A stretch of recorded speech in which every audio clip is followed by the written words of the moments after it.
The first thing that we'll look at in part 2 of this feedback, Marie, is one way that we can use to try and check through the parts of a design where we think that there are some things that are disconnected, so that we can find the bits and pieces and then get things organised and try and get them repaired.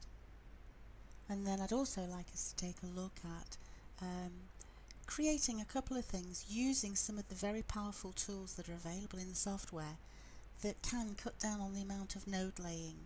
And if nothing else, it's not that they have to be used, it just gives you options so that you can make choices back when you are planning and preparing the design in the first place of how you're actually going to go about digitizing it. So let's look at this way of being able to check through a design. So the first thing that we're going to do is separate out so that we can see some bits and pieces of things. So I'm going to select the leaves, right click, hide unselected, and then I'm going to click off this, and that gives us those green leaves. And as you know, when you press the T key it goes into digitizing view, but then if you also press the S key it takes away the stitches and just leaves you with the boundaries, provided that you have got shapes ticked and connectors ticked in that little box there. Okay, now that's the connector that is the start connector, and in fact you can see there are no little triangles that tell us about the trims. So that green leaf, or those two green leaves, are passed fine. Next, let's look at these stems and leaves. Again, we select it, hide unselected. It's still in digitizing view and we've still got the stitches switched off. Now here, it's a different story. There are sections of the design that are clearly passed very well indeed, and then there are others that tell me that there's a bit of a disconnect. So let's go over into the objects and let's look at the green here. And I'm quite happy that these here is where it starts up this top end and all of that, and then it's probably when we're getting down to about here, yeah, and that looks like it's the first time that we have an issue, that something's not connected. Perhaps that one is not connecting to that one, and we need to have a look at that. So one of the easy ways to mark that is I tend to use different colours. So I'm going to mark that one red, and I'm going to mark that one blue, because those aren't colours that I've used on other bits and pieces. So that's something that I'm going to want to look at, and that's saying okay, I'll find those in a minute. Everything before them is fine. Let's carry on down and take a look. Let's see, that's looking like it might be something. Is that, oh, that's definitely a disconnect, isn't it? I wonder if that's the piece that's moved out of the way when the leaf has been taken out. Then that line obviously comes down here and runs out to here and then back on the motif line, which stops here. There's a little line there. Let's step through down to the bottom, and then it jumps, doesn't it? Goes from here and it jumps to here. So perhaps there was a travel line there that came down, or a travel line that came here and came up. So we need to investigate that one as well. So where do we go after that line?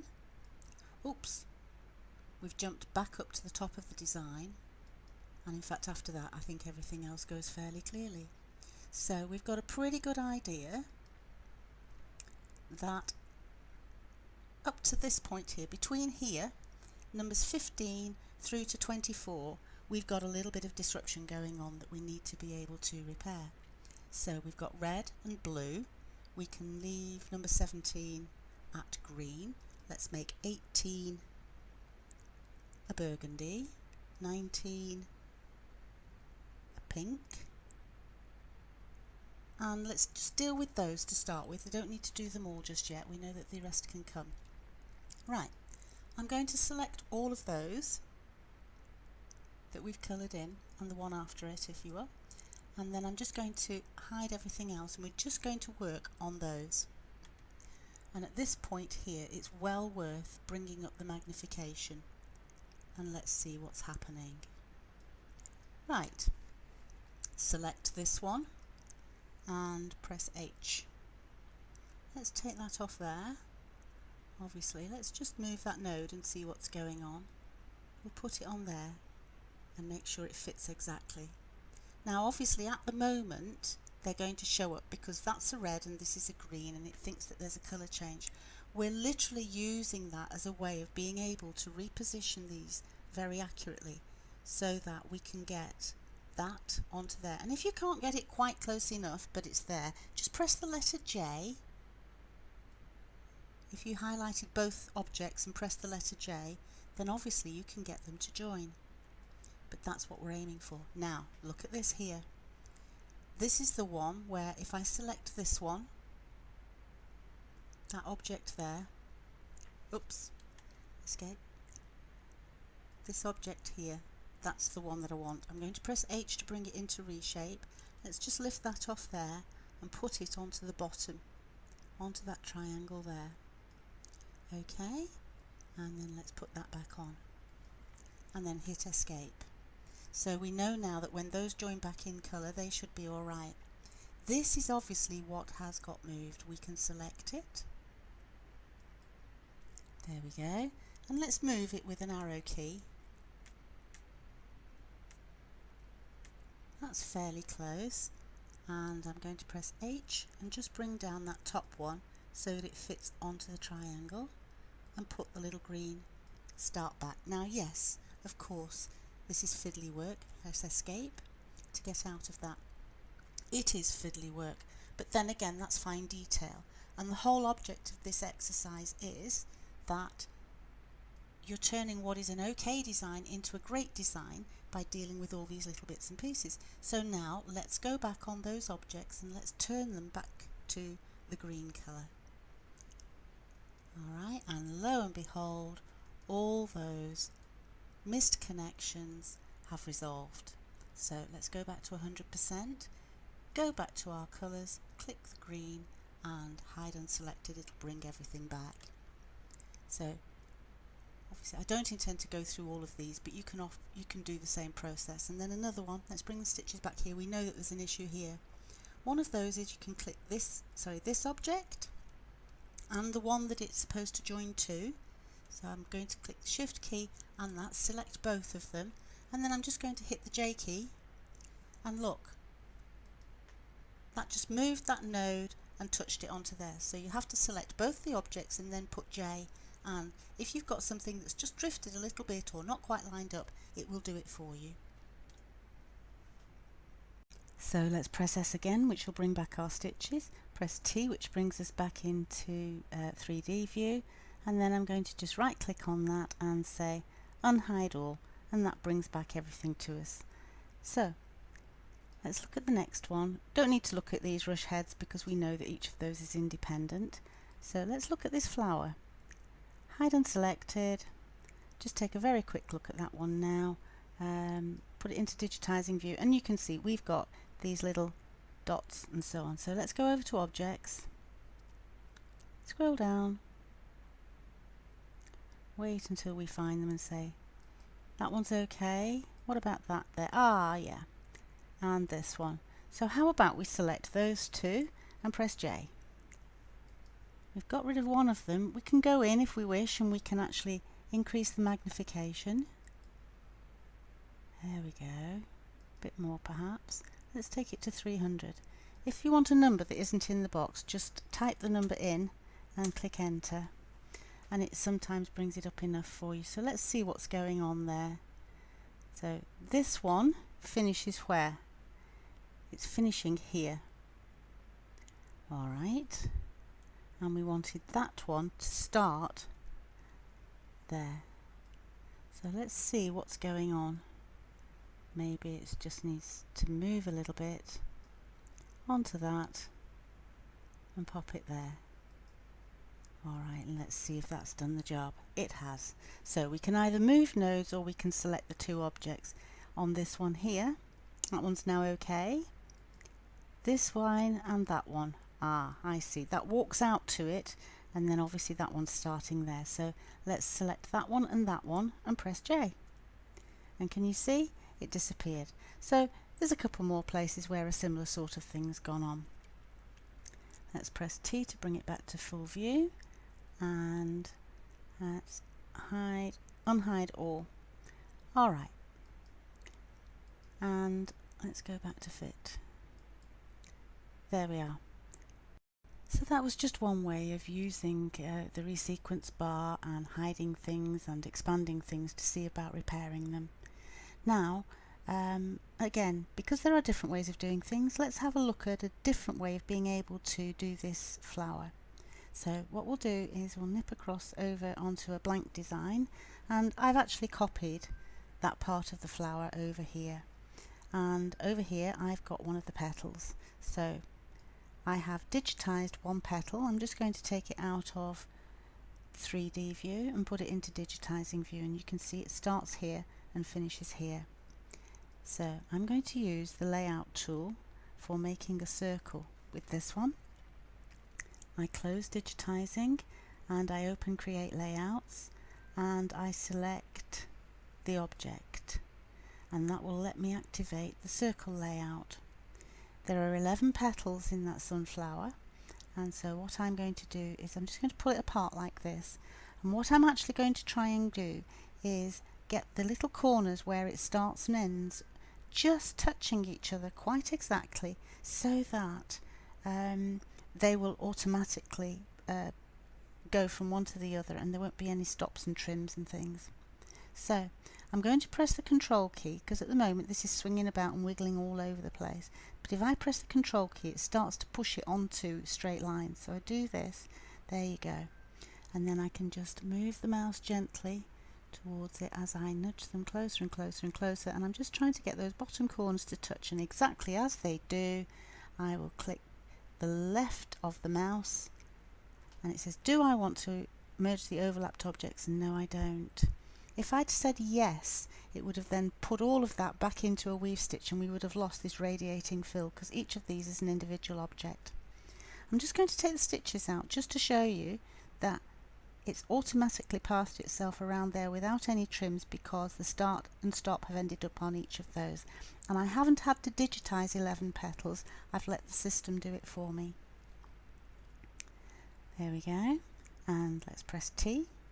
Next, let's look at how we can actually do this. I'm going to take that to 100, just do a 1-to-1 and bring them together, because obviously this is a fair bit smaller than that. Right, let's just do that. That's 66 by 63. Alright, let's make that the same. Okay, let's put it into 66 first and see what happens. That is 66 and 65. Right, let's click that to unlock it, and we want that to be 63. Alright, press enter and then relock the padlock. Let's just check and let's make sure. Yeah, I'm going to group it all, so right click and group, so they won't. Now if I move it and just check, we're not far off really there, are we?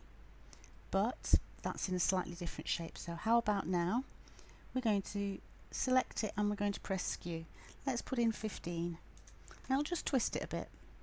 Let's see if that's fairly close. I'm looking at the shape of the O really that's on the inside. It's not bad, that. Right, wrong thing moved there. Put you back over here. Alright, so if I want to, I can make some of these look a little bit more freeform.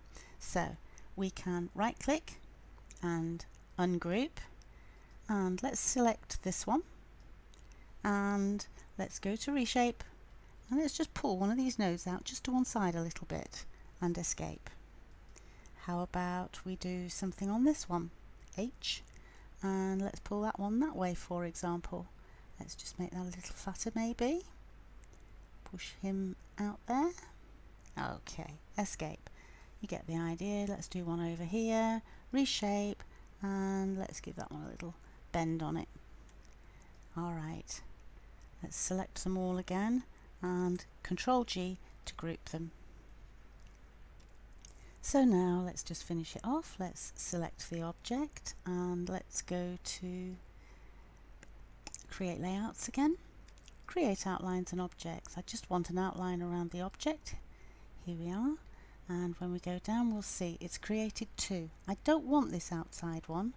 I'm just going to click that and delete it. And then I want to have a look at this one. Just expand it a little, so zoom in, and those lines have gone in a little straight. Tell you what, let's do something about that, but I want to just look at it on its own, so I'm going to say hide unselected, so I can just look at this particular one. And I'm going to press reshape. So select the object, press reshape, and I've got all these straight little nodes on it. I'll tell you what, how about I go to edit objects, and let's look at smooth shape. And I've got it here, precision 1. You can alter this, 1's not bad on this. Okay, and it turns several of them into the little round nodes. If I select the ones that are left, like that one, and then press the space bar, it turns it from a corner into a curve. Touch that one, into a curve, that one into a curve. That's done, and escape. Right, I now want to turn it from a line into a fill, so I literally go up and then just click on fill. I can then go choose the tatami pattern that I want. So how about we go down for something like this, number 32. Alright, let's go back here and unhide everything again. Alright, it's not quite covering it, is it? So let's make it a little bigger. Go up to the width, turn that into, let's say, 33. Okay, that just extends it. Let's make it gold.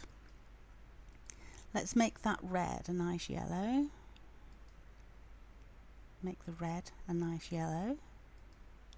Okay, and finally let's check and see what stitch angle we've got on that. Let's do that there. Alright, we know that this object finishes here, so where does this one start? It starts in the right place. I don't necessarily want it to finish there. Oops, I want the finish to come down here, and I want the start to be up there where it was. Okay, and then I shall take that, Control D to duplicate it, turn it into a dark brown colour, and let's change that into a motif. So there, single motifs, and let's go down the box and choose motif. How about that one? There you go. And let's just look at start and end points on that. So press H for the reshape, and let's just switch those over. And that's just so that the machine doesn't have to jump from one to the other. And here we go. Escape.